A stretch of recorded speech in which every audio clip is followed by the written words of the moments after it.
Hola, saludos, bendiciones, bienvenidos una vez más a esta aula virtual de la Escuela Bíblica de COC. Bienvenidos nuevamente a este tiempo de estudio de la Palabra de Dios. Seguimos en el Evangelio de Mateo, estamos ya en el capítulo 7, estamos finalizando el Sermón del Monte, así que ten tu Biblia y material listo para continuar en este estudio, para que el Señor pues nos hable y nos enseñe más acerca de su revelación en su palabra. Padre, bendito sea tu nombre, te alabamos y te damos gracias. Gracias por darnos, Señor, el privilegio de estudiar tu palabra. Que tu Espíritu Santo nos guíe, Señor, a toda verdad. Te lo pedimos en el nombre de Cristo Jesús. Amén.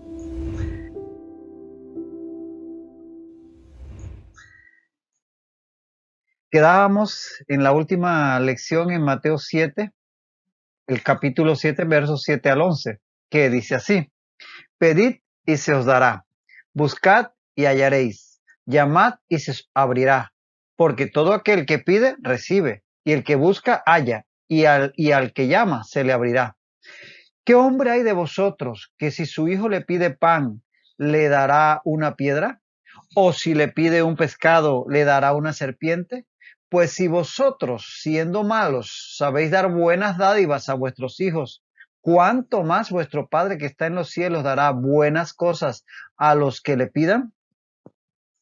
Fíjate, para poder hacer lo que el Señor ha estado indicando en los anteriores versículos, todo aquello de buscar las cosas celestiales antes que las terrenales, el tener un ojo bueno, tener una visión correcta de la vida, el no juzgar, o mejor, no prejuzgar a los demás, el saber con quienes no insistir en compartir las cosas santas.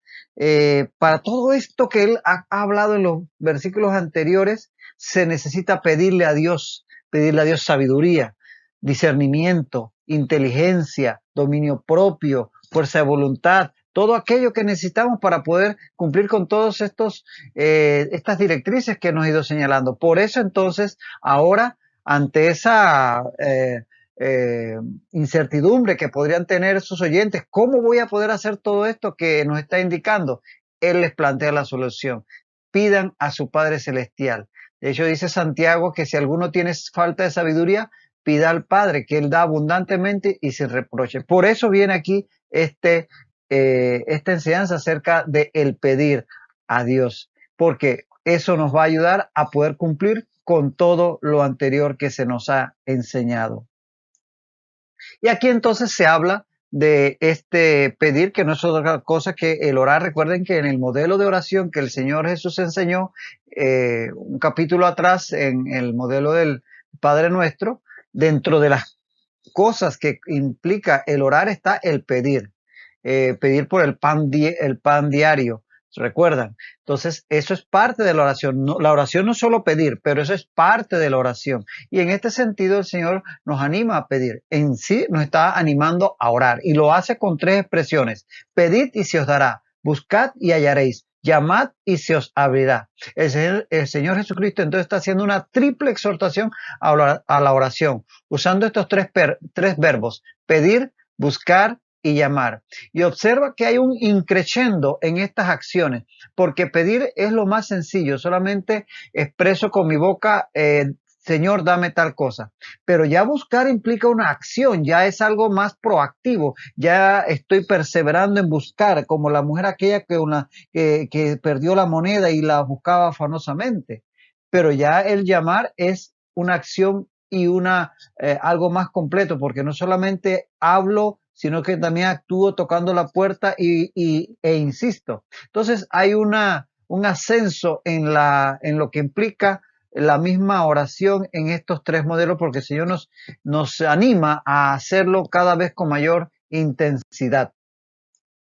Y la primera acción que se nos plantea es pedir. Dice, pedid y se os dará. Y aquí la expresión tiene que ver con el hecho de una persona que pide, como por ejemplo un mendigo que pide limosna. Desde ese punto de vista, el pedir implica humildad, ser humilde, porque la persona que pide está exponiéndose como alguien que necesita de otra persona que por lo tanto es superior a ella. O sea, que está teniendo que reconocer su inferioridad. Eso necesita humildad. Es una solicitud de un inferior a un superior. Y también implica creer en Dios, porque seríamos personas enfermos mentales si estuviésemos pidiéndole a un Dios en el cual no creemos. De hecho, para los ateos piensan a veces que somos algo como eso, porque definitivamente ellos no creen que exista Dios y por lo tanto no tiene sentido orar a Dios, pero nosotros que sí conocemos a Dios, sabemos que es real. Entonces, para poder pedir a Dios hay que creer en Dios. Por eso dice Hebreos 11:6, pero sin fe es imposible agradar a Dios, porque es necesario que el que se acerca a Dios crea que le hay y que es galardonador de los que le buscan. De tal manera que hay que creer en Dios para poder pedirle. Y en tercer lugar, confiar en una respuesta, como acabamos de leer en Hebreo. Creer que Dios es galardonador de los que le buscan. Es decir, que Él les responde. Él les galardona con su respuesta. De tal manera que todo esto implica el pedir. Ahora, fíjate que dice pedir y se os dará. No pedid y se os prestará, pedid y se os venderá, pedid y se os alquilará, sino que se os dará.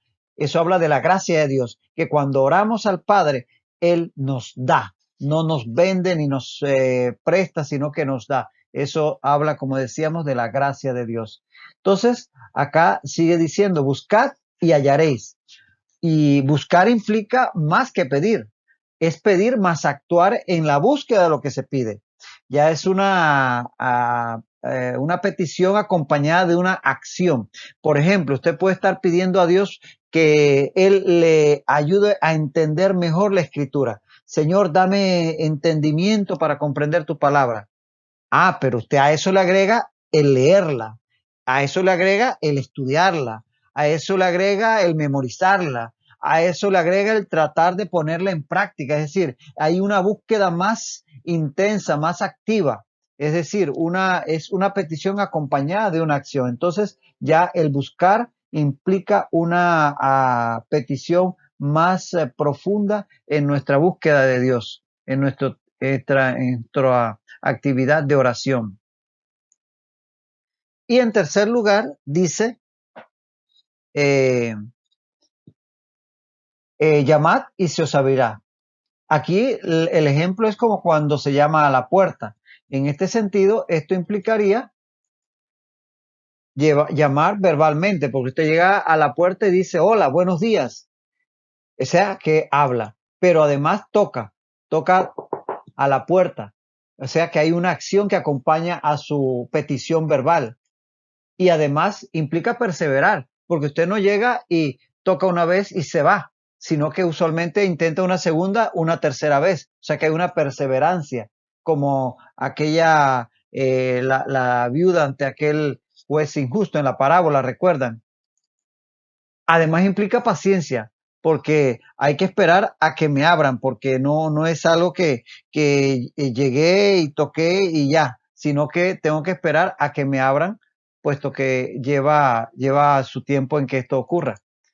Y también implica fe, porque yo no voy a tocar en una puerta, abrir una puerta donde sé que no hay nadie. Yo llego esperando que alguien me abra. Tengo la confianza de que alguien me va a responder. Por eso toco la puerta, por eso llamo.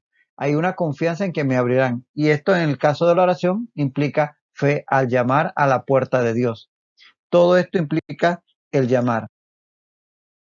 Entonces, estos tres verbos, pedid, buscad, llamad, nos están hablando de la oración, de esa componente de la oración en donde pedimos a Dios, buscamos, llamamos para recibir de Él la sabiduría, recibir la respuesta, recibir la palabra, recibir el milagro, recibir lo que necesitamos. Ahora, los tres verbos que están hablando de la oración, los tres verbos están en modo imperativo del presente. Los tres están en ese modo imperativo. Cuando el Señor Jesucristo habló esto a sus audiencias, pues Mateo recoge las expresiones del Señor Jesucristo y las vierte acá del hebreo al griego en una expresión que representa lo que el Señor dijo, y para poderlo expresar de una forma más correcta, lo expresa en modo imperativo, que significa un mandato, es decir, no es un consejo, no es una sugerencia, es un mandato. Pedid, buscad, llamad, es decir, oren. El mismo Señor que anteriormente había enseñado a orar, en Mateo 6, 5 al 13 está el modelo que ya vimos del Padre Nuestro, ahora les ordena orar. El que les había enseñado ahora les ordena orar. Ese es el modo imperativo, un mandato. Esto implica, como decíamos, un mandato, pero además el hecho que esté en todos estos verbos en tiempo presente implica una acción continua, porque el tiempo presente en el griego, a diferencia del español, tiene una continuidad en el tiempo, es decir, no es una acción puntual que solamente termina en el momento en que se expresa, sino que continúa, de tal manera que es como si dijéramos, pidan y sigan pidiendo, busquen y sigan buscando, llamen y sigan llamando. Es decir, que es algo que tenemos que seguir haciendo día a día, seguir orando. Es una cosa que no se hace una sola vez, sino que se continúa haciendo diariamente en el caso del creyente. Y Dios promete responder a la oración. Fíjate, los tres verbos, pedid, buscad, tocad, se acompañan de la respectiva respuesta. Se os dará, hallaréis, se os abrirá. Y obsérvese la correspondencia entre el verbo que expresa la oración y la respuesta de parte de Dios. Pedid, se os dará. Buscad, hallaréis. Tocad, se os abrirá. En perfecta correspondencia con cada uno de estos expresiones que reflejan el acto de orar. Dice, porque todo aquel que pide, recibe, y el que busca, halla, y al que llama, se le abrirá.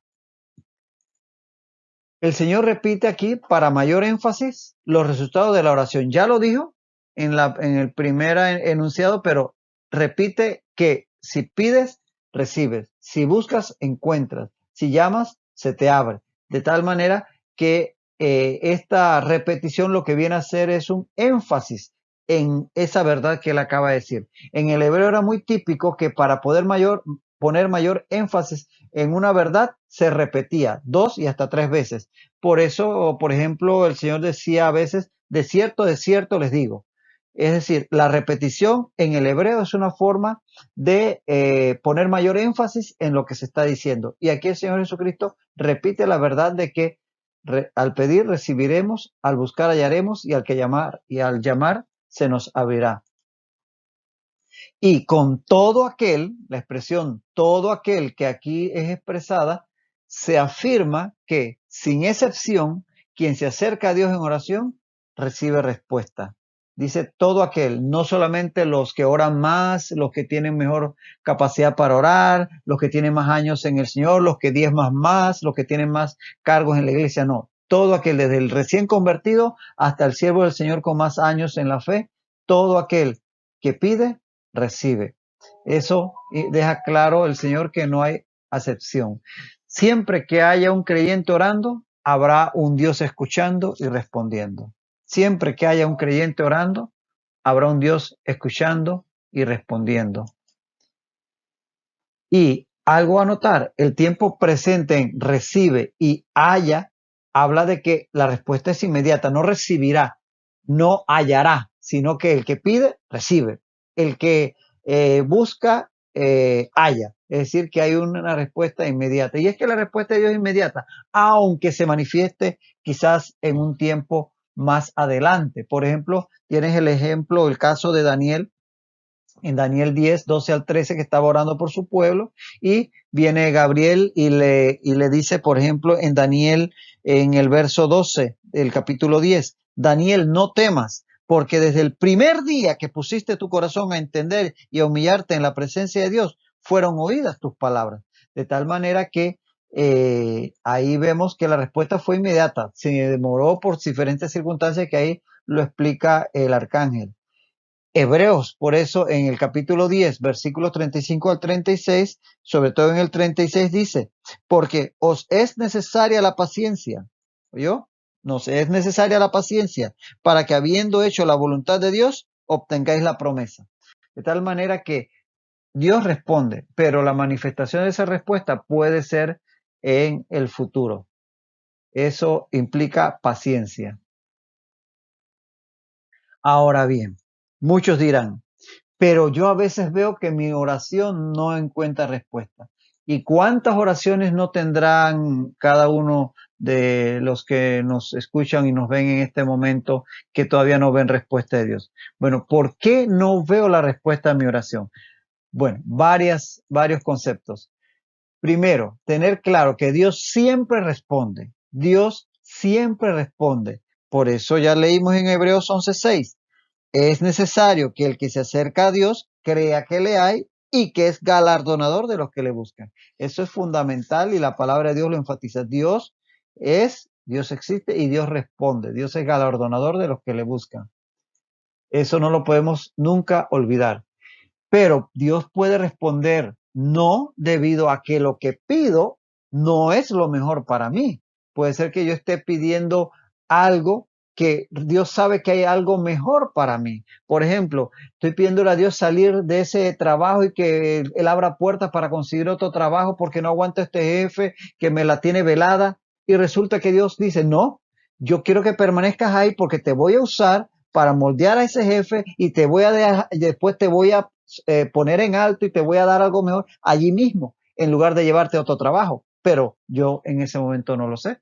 O puede ser que alguna afectación en mi salud, yo pido a Dios que la quite de mí, pero resulta que Dios quiere, por medio de ese proceso de enfermedad, tratar con un área de mi vida y a través de esa situación manifestar su poder para que otros vean en mí la mano de Dios y luego darme un milagro mayor. No lo sabemos. De tal manera que puede ser que Dios responda no porque sencillamente tiene algo mejor para mí a través de esa circunstancia que yo estoy pidiendo. Isaías en el capítulo 55, verso 8 y sobre todo el 9, dice, como son más altos los cielos que la tierra, así son mis caminos más altos que vuestros caminos y mis pensamientos más que vuestros pensamientos. Entonces, Dios sabe más que nosotros. Por eso, a veces Él nos dice no, porque sabe que hay algo mejor para nosotros en adelante, en el futuro. Dios puede responder no porque estamos pidiendo mal, tan sencillo como eso. Santiago 4:3 dice, pedís y no recibís porque pedís mal, para gastar en vuestros deleites. Hay veces que pensamos que Dios es sencillamente alguien que concede caprichos y no es así. A veces estamos pidiendo cosas que no tienen realmente, de las cuales no tenemos necesidad. Entonces sencillamente Dios no va a estar en ese juego. Dios puede responder de inmediato, pero puede que su respuesta se demore o sea para otro tiempo. Ya más o menos vimos eso en el caso de Daniel. Pero Eclesiastés 3:1 y 11 dice así, Eclesiastés 3:1, todo tiene su tiempo y todo lo que se quiere debajo del cielo tiene su hora. ¿Lo ves? Dios tiene diseñado tu respuesta para el tiempo específico. Y en el verso 11 dice, todo lo hizo hermoso en su tiempo. Es decir, no en cualquier momento, en el tiempo justo es donde es perfecto, donde es hermoso. De tal manera que puede ser que esa respuesta de Dios tenga que esperar porque hay un mejor tiempo para que ésta se dé. Dios puede responder también, pero de una manera diferente e inesperada a la que yo estoy creyendo que Él va a responder. De tal manera que no lo vea porque estoy viéndolo, esperándolo y que llegue por acá y resulta que nos llega por acá. Y es que a veces nosotros somos demasiado estereotipados, demasiado cuadrados. Creemos que Dios tiene que responder A, B y C. Resulta que Dios responde D, E, F. Y en realidad nosotros no podemos ponerle a Dios condiciones. Quiero que me responda de esta manera y para este tiempo y en este modo. No. Dios es soberano y en su infinita sabiduría nos puede responder de una manera que nosotros lo esperábamos de acá y pensamos que no nos está respondiendo, pero resulta que lo está haciendo de otra forma que nosotros no lo preveíamos. Dice Isaías 28:21, dice el profeta, porque Jehová se levantará como en el monte Perasim, como en el valle de Gabaón se enojará, para hacer su obra, su extraña obra, y para hacer su extraña operación. Mira cómo lo dice el profeta. Obra extraña, operación extraña, porque verdaderamente a veces Dios actúa de una forma que nos sorprende. pero tenemos que estar abiertos a que su respuesta no necesariamente es de la forma que nosotros nos imaginamos. A veces nos sorprende en la manera que Él responde y tenemos que estar abiertos a eso. En Juan 13:11, cuando Jesús le lava los pies a sus discípulos y se acerca para hacerlo con Pedro, Pedro se resiste y el Señor le dice, ahí en el verso 7 de Juan 13, lo que yo hago, tú no lo entiendes ahora, pero lo entenderás después. Y esa es una palabra que quizás sea para alguien en este momento. Lo que el Señor hace, no lo entiendes ahora, pero lo entenderás después. Porque ciertamente Dios muchas veces responde de una manera inesperada. Y por último, otro concepto fundamental y básico, Dios siempre hará su voluntad. Es cierto, Dios está al cuidado nuestro, Dios quiere nuestra salvación, Dios quiere que crezcamos en Él, nos lleva por caminos para llevarnos cada vez más a parecernos a su Hijo Jesucristo. Él muchas veces actúa para sanarnos, para prosperarnos, para ayudarnos. En fin, todo eso es cierto. Ese es por decir así, el microplan en nuestro caso, el plan a nivel personal. Pero Dios tiene un macroplan a nivel cósmico que Él está desarrollando y lo va a llevar a cabo pase lo que pase. Nuestras pequeñas necesidades, sí, Dios tiene cuidado de ellas, pero Dios tiene un plan más grande, mucho más amplio, y tenemos que saber que esa voluntad perfecta de Dios a nivel de eternidad, a nivel Dios, por decirlo así, eso se va a cumplir. Por eso nuestras peticiones no pueden ir, nunca en contra de esa voluntad de Dios que es perfecta. Dice Primera de Juan, capítulo 5, verso 14. Y esta es la confianza que tenemos en Él, que si pedimos alguna cosa conforme a su voluntad, Él nos oye. ¿Ves? Si pedimos una cosa conforme a su voluntad, Él nos oye. Ahora usted dirá, entonces, ¿y cómo sé su voluntad? ¿Cómo hago para saber su voluntad y poder que Él me oiga? Pues sencillamente lee su palabra. En la palabra de Dios está expresada la voluntad de Dios. En la medida que te metes con Dios en oración y a través de su palabra, vas a ir conociendo a Dios, la voluntad de Dios. Y eso va a permitir que cuando ores, tus oraciones estén alineadas con la voluntad de Dios. Y eso va a permitir que tus oraciones encuentren la respuesta deseada. Esa es una verdad que debemos subrayar. Y para enfatizar todo lo que él ha venido diciendo aquí el Señor Jesucristo acerca del orar y recibir, él plantea esta figura, bastante llamativa. Dice, ¿qué hombre hay de vosotros que si su hijo le pide pan, le dará una piedra? ¿O si le pide un pescado, le dará una serpiente? Imagínate la imagen, el hijo pide pan y el padre le va a dar una piedra.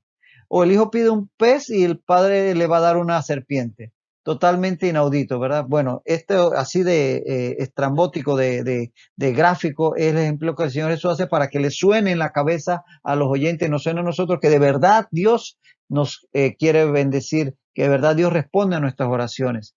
La pregunta en sí es una pregunta retórica, es decir, la respuesta es obvia, pero la idea es que llame la atención. Y él pone esta figura de una forma que hace sentido. Por ejemplo, compara un objeto con otro objeto, pan con piedra, y un animal con otro animal, pez con serpiente. Y en el caso del pan y la piedra, nos recuerda aquel pasaje de la Biblia cuando Satanás en la primera tentación en el desierto a Jesús le sugiere que convierta las piedras en pan, ¿verdad? Parece un guiño a aquella situación que se llama allá en Mateo 4:3. En el caso del pez y la serpiente, algunos dicen que hay una similitud en el caso porque piensan que se refiere a la serpiente marina o quizás a las anguilas. Pero bueno, eso es la opinión de algunos. Pero lo que sí es cierto es que hay un incremento en cuanto a la gravedad de los ejemplos. El primero, que en vez de pan le den piedra. Bueno, no le dio el alimento. Pero acá no solamente no le da el alimento, no le da el pez en el segundo ejemplo, sino que le da una serpiente, que no solamente no es el alimento que espera el hijo, sino algo que le puede hacer daño, que lo puede hasta matar, la serpiente. Así que va en incremento y más impactante el ejemplo, la figura. Porque el Señor está haciendo ver que de verdad, esto es algo tan absurdo que si nosotros no hacemos eso, menos lo va a hacer nuestro Padre Celestial. Dice, pues si vosotros siendo malos sabéis dar buenas dádivas a vuestros hijos, ¿cuánto más vuestro Padre que está en los cielos dará buenas cosas a los que le pidan? Fíjate, los seres humanos somos malos. Eso el Señor Jesús se los dice en la cara y nos lo dice a nosotros. En Lucas 18:19 está esa conversación con el joven rico al cual Jesús le responde, ¿por qué me llamas bueno? Ninguno es bueno, sino solo Dios. O sea que todos los seres humanos somos malos. Eso lo sabemos. Pero, aún siendo malos, el amor paterno se impone a la naturaleza pecaminosa. Aún en hombres malos, si hay historias de incluso de narcotraficantes, asesinos y demás, que han tenido una responsabilidad para con sus hijos sorprendente para los crímenes que han cometido. Es decir, que ese amor paterno usualmente, porque hay excepciones, se impone por encima de la naturaleza caída nuestra y tiende a dar a los hijos lo que ellos necesitan. Ahora, Dios es bueno, Dios no es malo como nosotros, Dios es bueno. Entonces, Dios nos ama a nosotros mucho más y de forma más perfecta que lo que ama un padre a su hijo. Y si un padre malo es capaz de dar buenas cosas a sus hijos, ¿cuánto más Dios que es bueno? Entonces, Dios sin duda responderá a nuestra petición. La conclusión es totalmente evidente. Dios es mucho más seguro que responda a nosotros sus hijos que lo hace un padre terrenal a los suyos. Y aquí estamos viendo pues con todos estos pasajes, con todos estos versículos, cómo el Señor está enfatizando que Dios responde a nuestras oraciones. Podemos tener la seguridad de que de una u otra forma Él responderá. Y el Señor Jesús está dando tal énfasis para que no quede la menor duda en nosotros. Así que no dejemos de clamar a Dios, de pedir a Dios por esa sabiduría que necesitamos, por aquel milagro que necesitamos, porque Él nos afirma que Él nos responderá. Así es. Y llegamos entonces así ya a este punto, al versículo 12, pero nos vamos a detener aquí porque pues el tiempo ya toca a su fin. Así que este versículo que introduce la llamada regla de oro lo consideraremos en la próxima lección, pero no queremos no queremos terminar esta lección sin incentivarles a que se matricule en la escuela bíblica virtual. En la escuela bíblica virtual, el sistema virtual de educación cristiana de COC, que sigue estando disponible. Usted puede matricularse en la clase que usted elija. Usted solamente visita esta página que está aquí mostrada para que accese al sistema y ahí se le desplegarán las diferentes clases y usted podrá matricularse. Ya esto lo hemos explicado anteriormente, pero está a su disposición para que usted siga creciendo en el Señor. No deje de visitar el sitio y no deje de matricularse en alguna clase para que pues de esta manera crezcamos cada día más en el conocimiento del Señor. Hasta la próxima lección. Que el Señor le bendiga rica y abundantemente.